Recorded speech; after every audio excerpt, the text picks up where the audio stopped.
addictive foods, the ultra processed foods, high in salt, sugar, fat, and preservatives with no nutritional value, which triggers the brain that we just need more food, because food goes in and goes, oh, yeah, but that's actually not giving me any nutrition, so we're going to need more of that, so we just eat more and more and more.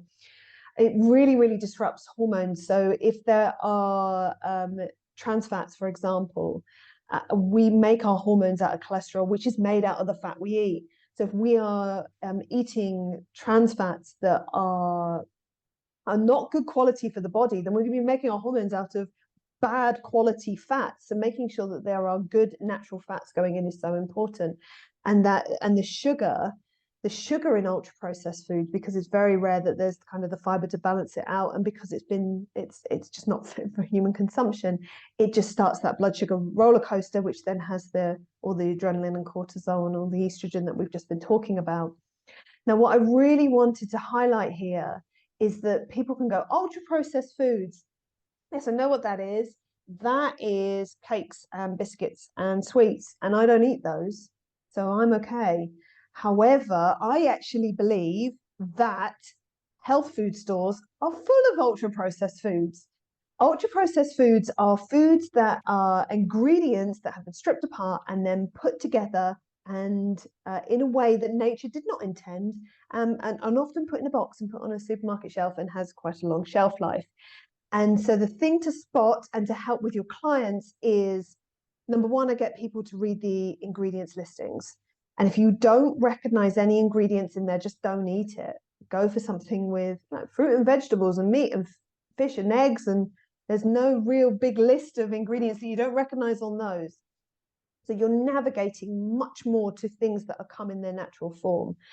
And people find it surprising when they hear that vegan foods and health food, the stuff that you buy in health food shops, come under that category of ultra processed foods. These foods, they hit the brain quickly. They are much harder to control our hormone responses, which then creates this disordered eating pattern. It also releases dopamine, which again is that addictive hormone that we just love so much. And this is something you and me were talking about, Crystal. Ultimately, we are consumers. And if consumers can eat more processed foods because they are so addictive, then it is great for the manufacturers because they're going to be selling more product. There is a political element to this as well. Absolutely. We are part of it, aren't we? I think in terms of it's an economic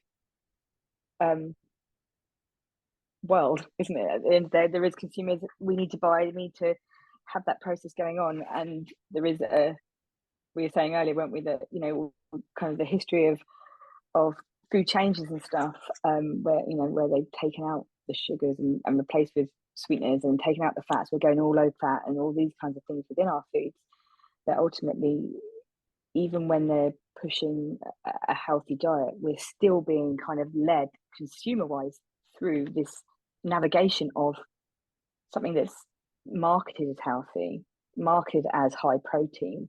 I mean, you could buy a high protein Mars bar, for goodness sake. Like, even the two things don't go together, do they? But I know my son's been like, I'll have that's got, because he always rolls his eyes when I say have more protein. So he goes, look, Mum, it's got protein in it. And I'm like, but it's a Mars bar. But even that consumer marketing of, especially teenagers, it's like, well, it's going to be better for me to get more muscles because it's got protein. It's a crazy world to watch out for. And I think it makes our job very simple, because we can say go for the stuff without the long list of ingredients. The tricky part of our job is coaching and getting underneath all of those emotional behaviors and all of those drivers, and to really balance those blood sugars. Yeah. This is the Nova food classification, which I wanted to highlight because these are the different groups of and what we want to be doing is choosing from group 1. This is the fresh vegetables, fruit, grains. We don't recommend those, but the foods that don't have the big long list of ingredients listings. And as we go down the different groups, you can see with the processed foods, the cheeses, the salted meats, the wines, the beers, the ciders, and then we've got the ultra processed foods, which is the sweetened beverages and the packaged snacks and the meat products and the frozen dishes and the ready meals and the ice creams and the chicken nuggets and all the stuff that we feed our children, which just makes me want to cry. It's part of our role is how we can help our clients identify what to choose. And when we've got someone who's got some kind of disordered eating, when we can identify that these groups in group 4, that they are so addictive, that they are driving disordered eating, it can really help someone to really focus on what to eat and why. I just want to add into that, Laura, if I can. We were talking earlier about the eating disorder treatments and the 3 meals a day and the snacks and things like that.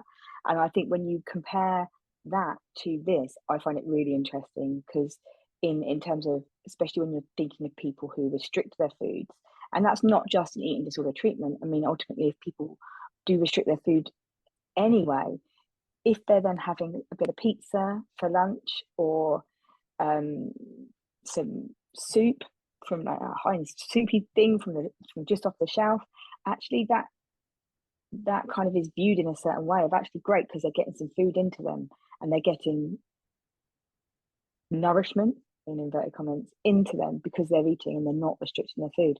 However, when we look at it in terms of that processed food and it's sitting in group 4, ultimately, yes, great, they're getting something into them, but what are they getting into them and what's the fallout of that? So it's that fine line, and it comes back down to that education of, okay, great, you've had some food, well done, but that overcoming that fear of the food or actually doing something about it and doing it and sticking to that goal, but without dismissing that positive part to kind of then look at, but what's the choices and what's the longer term implication of that? Because is that sustainable to only have pizza? Because are the guilt feelings going to come up? Are the body reactions going to come up?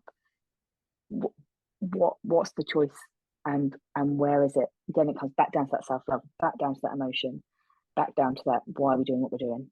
Yeah, and if you're going to eat that piece of pizza, you're just going to be hungry half an hour later because you've not got the nutrition in, and the body is going to still be crying out for that, and it's more carbohydrate based. So it's when helping clients understand that when those sugar cravings come up, they make a choice of a protein or a fat instead of a carbohydrate or a processed food choice, then it will start to change. Then the sugar cravings will start to change, because and then also you're going to be balancing your bacteria in your gut, and so then the food cravings stop. That's the goal.